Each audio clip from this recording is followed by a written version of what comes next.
माने तुम्ही ऑफिस मध्ये आहात लक्षात ठेवा. हे जुळांना सांगा ना, मला काय सांगताय. लिंबू कलरची साडी जगभरात फेमस करण्याचं श्रेय जर कोणाला जातं तर त्या म्हणजे अभिनेत्री अश्विनी भावे. अश्विनी भावे यांनी 80 आणि 90च्या दशकात आपल्या अभिनयानं प्रेक्षकांच्या मनावर अधिराज्य गाजवलं. आजही त्या त्यांच्या निवडक पण प्रभावी भूमिकांमुळे चर्चेत असतात. रंगभूमीवरून सुरू झालेला त्यांचा प्रवास चित्रपट, टेलिव्हिजन मालिका आणि निर्मितीपर्यंत पोहोचला. मात्र त्यांच्या अभिनयाचा प्रवास कसा सुरू झाला आणि तो नेमका कसा होता हे आज आपण आजच्या बायोग्राफी मधून जाणून घेणार आहोत.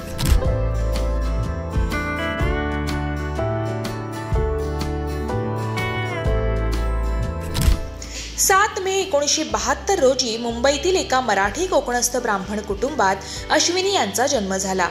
त्यांची आई उषा भावे साधना विद्यालयात शिक्षिका होत्या, ज्यामुळे अश्विनी यांना लहानपणापासूनच शिक्षण आणि संस्कृती याचं महत्त्व कळलं. साधना विद्यालयात त्यांनी आपलं शालेय शिक्षण पूर्ण केलं, जिथं त्यांची कला आणि अभिनयाची आवड हळूहळू बहरत गेली. त्यांच्या एका मुलाखतीत त्या सांगतात की लहानपणी त्या ऋषी कपूरच्या मोठ्या चाहत्या होत्या. पुढे जाऊन त्यांना हिनामध्ये ऋषी कपूर सोबत काम करण्याची संधी मिळाली, ज्याला त्या आपल्या आयुष्यातील अविस्मरणीय क्षण मानतात. त्यांच्या लहानपणी त्या नृत्य, नाटक आणि सांस्कृतिक कार्यक्रमांमध्ये सक्रिय सहभाग घ्यायच्या, ज्याने त्यांच्या आत्मविश्वासाला बळ मिळालं. त्यांचं कुटुंब शिक्षणाला प्राधान्य देणारं होतं आणि त्यांनी त्यांच्या कलेच्या आवडीला नेहमीच प्रोत्साहनही दिलं. मुंबईतील सांस्कृतिक वातावरण आणि त्यांच्या कुटुंबाचा पाठिंबा यामुळे त्यांच्या मनात अभिनयाचे बीज रुजले, जे पुढे त्यांच्या कारकिर्दीचा पाया बनले. पुढे जाऊन अश्विनी यांनी मुंबईतील रुपारेल कॉलेजमधून फिलॉसॉफी या विषयात पदवी मिळवली. अश्विनी भावे सांगतात, फिलॉसॉफीच्या अभ्यासाचा फायदा त्यांना अभिनयात झाला, पण त्यांची खरी आवड चित्रपटसृष्टीत होती. म्हणूनच त्यांनी सॅन फ्रान्सिस्को येथील अकादमी ऑफ आर्ट्स युनिव्हर्सिटीमधून चित्रपट आणि टेलिव्हिजन मध्ये पदवी घेतली. या शिक्षणानं त्यांना केवळ अभिनयच नव्हे तर चित्रपट निर्मितीच्या तांत्रिक आणि सर्जनशील पैलूंचीही माहिती मिळाली. त्या सांगतात की या शिक्षणामुळे त्यांना चित्रपटाची प्रत्येक बाजू, कथानक, दिग्दर्शन आणि संपादन यांचा सखोल अभ्यास करता आला. अश्विनी यांच्या अभिनय कारकिर्दीची सुरुवात मराठी रंगभूमीवरून झाली, जिथं त्यांनी लग्नाची बेडी सारख्या नाटकांमध्ये काम केलं.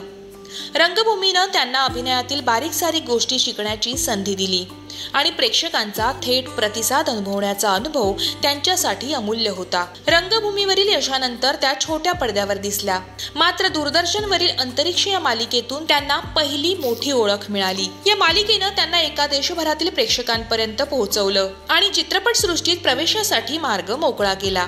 अश्विनी सांगतात की अंतरिक्षमधील त्यांची भूमिका त्यांच्यासाठी एक टर्निंग पॉइंट होती, कारण यानं त्यांना मोठ्या पडद्यावर जाण्याचा आत्मविश्वास दिला. 1986 मध्ये अश्विनी यांनी शाब्बास सुनबाई या चित्रपटातून मराठी चित्रपटसृष्टीत पदार्पण केलं. हा चित्रपट त्यांच्या कारकिर्दीतील पहिला टप्पा होता, ज्यानं त्यांना मराठी प्रेक्षकांमध्ये ओळख मिळवून दिली. यानंतर त्यांनी अशीही बनवाबनवी, धडाकेबाज, कळत नकळत आणि वजीर सारख्या चित्रपटामध्ये लक्ष्मीकांत बेर्डे, अशोक सराफ आणि सचिन पिळगावकर यांसारख्या दिग्गजांसोबत काम केलं. अशीही बनवाबनवी मधील त्यांची भूमिका आणि लिंबू कलरची साडी आजही प्रेक्षकांच्या स्मरणात आहे. कळत नकळत मधील त्यांची मनीषा ही भूमिका आणि धडाकेबाज मधील त्यांनी साकारलेली इन्स्पेक्टर उमा ही भूमिका प्रेक्षकांच्या चांगल्याच पसंतीस उतरली. अश्विनी सांगतात की मराठी चित्रपटसृष्टीत त्यांना विविध प्रकारच्या भूमिका साकारण्याची संधी मिळाली, ज्यानं त्यांच्या अभिनयाला अधिक समृद्ध केलं. केवळ मराठीच नाही तर बॉलिवूडमध्ये देखील अश्विनी यांनी आपल्या अभिनयाची छाप सोडली. 1991 मध्ये अश्विनी यांनी हिना या चित्रपटातून हिंदी चित्रपटसृष्टीत पदार्पण केलं, ज्यात त्यांनी आपल्या चाइल्डहुड क्रश ऋषी कपूर सोबत काम केलं. अश्विनी आपल्या या अनुभवाबद्दल बोलताना सांगतात की ऋषी कपूर सोबत काम करणं त्यांच्यासाठी स्वप्नवत अनुभव होता, कारण त्या लहानपणापासून त्यांच्या चाहत्या होत्या. हिना यशस्वी ठरला आणि अश्विनी यांना हिंदी प्रेक्षकांमध्ये ओळख मिळाली. यानंतर त्यांनी अक्षय कुमार सोबत सैनिक, सलमान खान, जॅकी श्रॉफ यांच्यासोबत बंधन आणि आमिर खान, सैफ अली खान सोबत परंपरा या चित्रपटात काम केलं.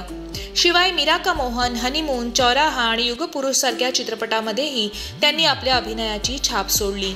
सैनिक मधील त्यांची भूमिका विशेषतः तरुण प्रेक्षकांमध्ये लोकप्रिय झाली आणि त्यांच्या हिंदी चित्रपटांनी त्यांना राष्ट्रीय स्तरावर ओळख मिळवून दिली. आपल्या हिंदीतील अनुभवाबद्दल बोलताना त्या सांगतात की हिंदी चित्रपटसृष्टीत काम करताना त्यांना वेगळ्या प्रकारच्या प्रेक्षकांसाठी अभिनय करण्याचा अनुभव मिळाला, ज्याने त्यांच्या अभिनयाला अधिक व्यापकता दिली. त्यांनी काही कन्नड चित्रपटांमध्येही काम केलं. अश्विनी यांच्या कारकिर्दीतील अजून 2 महत्त्वाचे टप्पे म्हणजे कदाचित आणि आहुती. या चित्रपटासाठी त्यांना महाराष्ट्र राज्य चित्रपट पुरस्कार प्राप्त झाले. कदाचित मध्ये त्यांनी केवळ अभिनयच केला नाही तर चित्रपटाची निर्मितीही केली, ज्यानं त्यांची निर्माती म्हणूनही क्षमता सिद्ध केली. आहुतीमधील त्यांच्या संवेदनशील अभिनयानं प्रेक्षक आणि समीक्षकांची मनं जिंकली. या पुरस्कारांनी त्यांच्या अभिनयातील दमदार प्रदर्शनाला मान्यता मिळाली. 2007 हा अश्विनी यांच्या जीवनातील अजून एक महत्त्वाचा टप्पा होता, जेव्हा त्यांनी सॉफ्टवेअर इंजिनियर आणि उद्योजक किशोर बोपार्डीकर यांच्याशी लग्न केलं. लग्नानंतर त्यांनी सॅन फ्रान्सिस्को येथे स्थलांतर केले, जिथे सध्या त्या आपल्या 2 मुलांसह म्हणजेच मुलगा समीर आणि मुलगी साची यांच्यासोबत आनंदी जीवन जगत आहेत. लग्नानंतर अश्विनी यांनी 2007 मध्ये कदाचित या चित्रपटातून अभिनेत्री आणि निर्माती म्हणून पुनरागमन केलं. हा चित्रपट महाराष्ट्र आणि USA येथे प्रदर्शित झाला आणि त्यांच्या चाहत्यांनी त्यांचं उत्साहानं स्वागत केलं. अश्विनी सध्या सॅन फ्रान्सिस्को येथे आपल्या कुटुंबासह राहतात आणि मराठी चित्रपटांमध्ये निवडक भूमिका स्वीकारतात. अलीकडेच अश्विनी घरत गणपती आणि गुलाबी या चित्रपटातून प्रेक्षकांच्या समोर आल्या. अश्विनी भावे यांची जीवन यात्रा ही एका सामान्य मुलीपासून मराठी आणि हिंदी चित्रपटसृष्टीतील यशस्वी अभिनेत्री ते निर्माती बनण्यापर्यंतची त्यांची कहाणी प्रेरणादायी आहे. त्यांनी आपल्या अभिनयानं, निर्मितीनं आणि सामाजिक योगदानानं आपला स्वतःचा वेगळा चाहता वर्ग निर्माण केला आहे. सध्या सॅन फ्रान्सिस्को इथं आपल्या कुटुंबासह आनंदी जीवन जगताना त्या मराठी चित्रपटसृष्टीत आपलं योगदान देखील देत आहेत. अश्विनी भावे यांचा हा प्रवास प्रत्येकासाठी प्रेरणादायी आहे. तुम्हाला त्यांचा प्रवास कसा वाटला हे कमेंट करून आम्हाला नक्की सांगा. माझ्या लहानपणी ज्यावेळेला आम्ही उन्हाळ्याच्या सुट्टीमध्ये भेटायचो, माझ्या आजीच्या घरी आम्ही 27 नातवंड एका वेळेला अनमॉनिटर्ड खेळत असायचो. आणि ॲक्च्युली तेच ह्या चित्रपटाचं पण गमक आहे. आणि मेन आम्ही जे घर पाहतोय त्या घराविषयी आम्हाला सांगाल, कारण ते खूप सुंदर दिसते. आणि अर्थात आम्हाला, मी पण माझ्या घरी कोकणात गेले, कारण ते पाहिल्यावर ते दुमजले हे असतं, वरती माळा असतो आणि मग थोडं वाकून जावं लागतं. ते पूर्ण त्या घरात आम्ही पोहोचतो. ते या घराविषयी सांगाल, कारण जिथे तुम्ही शूटिंग केले ते कसं होतं? कुठे? खूप छान होतं आणि प्रशस्त होतं. त्याच्यामुळे शूटिंग करताना तुम्हाला दिग्दर्शकाला त्याचं जे विजन आहे ते ॲक्च्युअलिटीमध्ये येताना त्या पद्धतीची लोकेशन्स असणं पण महत्त्वाचं आहे. आणि बिकॉज हे घरात कुटुंबाविषयी आहे, त्या घराच्या वास्तूला फार मोठं महत्त्व आहे. आणि त्यांनी इतकं सुंदर हे केलेलं आहे की तुम्ही खालनं सुद्धा तो मधल्या चौकामध्ये वसवलेला गणपती तुम्हाला खालून सुद्धा दिसतो. फारच भारी होतं ते, खूप छान होतं. 25 वर्षांनी तुम्ही अजिंक्य देव सरांसोबत काम करताय. मला वाटतं शाब्बास सुनबाई आम्ही पाहिलाय चित्रपट, जो तुमचा पहिला चित्रपट होता. आणि ते म्हणतात की त्यांचा दुसरा तिसरा होता. पहिली सेटवरची भेट, अजिंक्य देव ऑलरेडी 2-3 सिनेमे आल्यावर थोडंसं ॲक्ट्रेसचं असतं की ही नवीन ॲक्ट्रेस आहे आणि मी केलेत सिनेमे. काय तसं काही होतं की कसे होते ते? आणि तुम्ही कसं? फार उमदं व्यक्तिमत्व होतं अजिंक्यचं. विरळा मराठीमधले हिरोज एक तर एवढ्या उंचीचे असतात आणि he had charm at that time. मला आठवतं आहे मी फर्स्ट टाईम त्याला पाहिलं होतं, तो क्रीम कलरच्या स्वेटशर्टमध्ये आला होता आणि he was like so tall that unmistakably, I mean it's just you have to notice that. आणि ऑफकोर्स ही वॉज व्हेरी लाडला होता सेटवर सगळ्यांच्या, कारण सीमाताई आणि रमेश काकांचा मुलगा होता.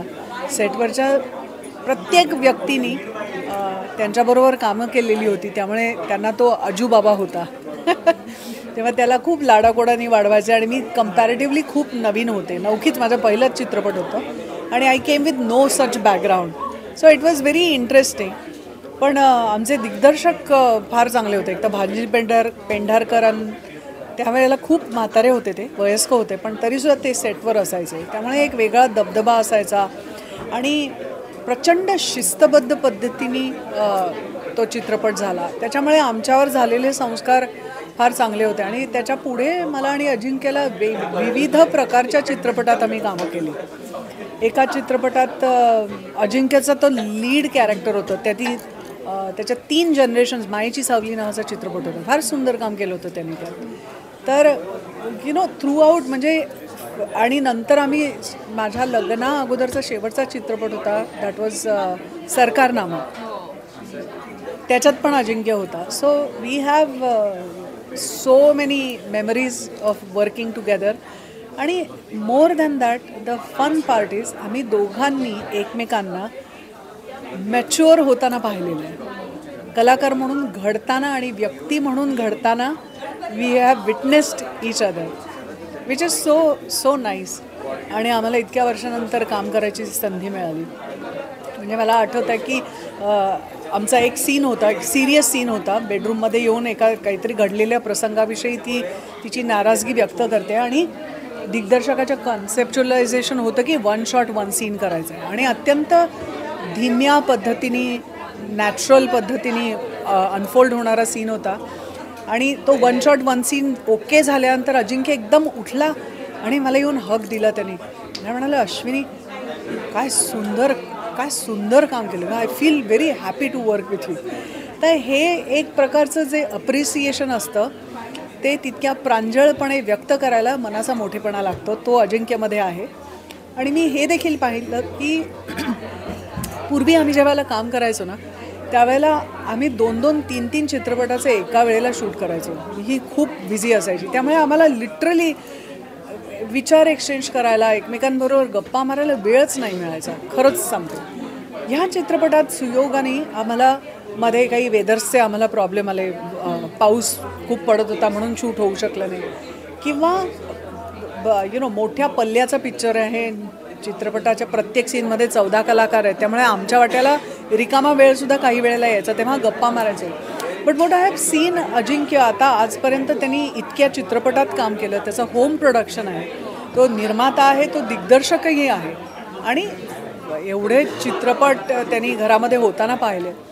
तो ज्या समंजसपणे ह्या चित्रपटाच्या सेटवर वावरत होता ते पाहून मला खूप त्याचं कौतुक वाटलं. म्हणजे नवजोत आता नवा दिग्दर्शक आहे, तर काहीतरी वेळेला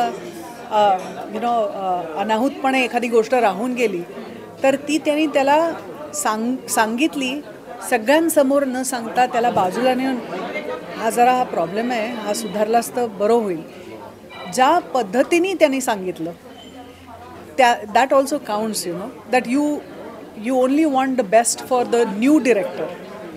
हा खूप अनुभव घेतल्यानंतरच ही मॅच्युरिटी येते. आम्ही पहिल्या चित्रपटात भेटलो त्यावेळेला तोही मॅच्युअर नव्हता आणि मीही मॅच्युअर नव्हते. सो आता ते बघताना आमच्यातला हा बदल बघताना खूप छान वाटलं. मागे मी एकदा रमेश सरांचा इंटरव्ह्यू केलेला, तेव्हा त्यांनी तुमच्याबद्दल आवर्जून त्या मुलाखतीत सांगितलं होतं शाब्बास सुनबाईचा त्यांचा अनुभव.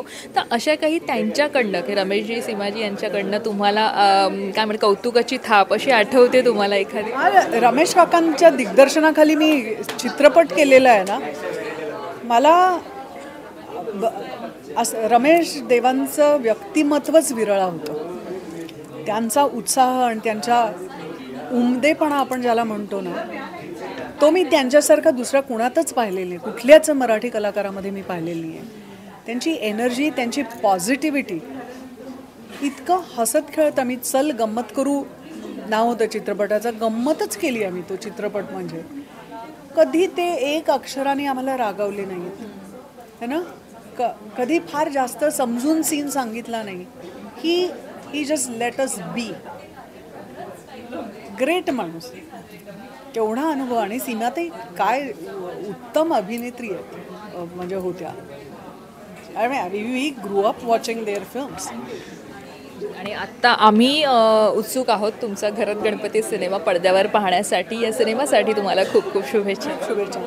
आणि लोकमतच्या सगळ्या प्रेक्षकांना आत्तापर्यंत मला तुम्ही जे प्रेम दिलं त्याबद्दल खूप धन्यवाद. या चित्रपटाकरता मी तुम्हाला एक गोष्ट सांगू इच्छिते की हा चित्रपट 26 तारखेला येतो आहे. हा चित्रपट सहकुटुंब, सहपरिवार, आजीपासून पंतवंडांपर्यंत पाहण्यासारखा चित्रपट आहे आणि एकत्र येऊन गंमत करण्यासारखा आहे. तर 26 तारखेला चित्रपट येतो आहे, तर त्या पहिल्याच आठवड्यामध्ये एक तारीख सगळ्यांना व्हॉट्सअप करून टाका फॅमिलीला. आणि त्या दिवशी आपण सगळेजण एकत्र चित्रपट पाहणार आहोत आणि नंतर एकत्र जेवायला जाणार आहोत असं ठरवूनच टाका.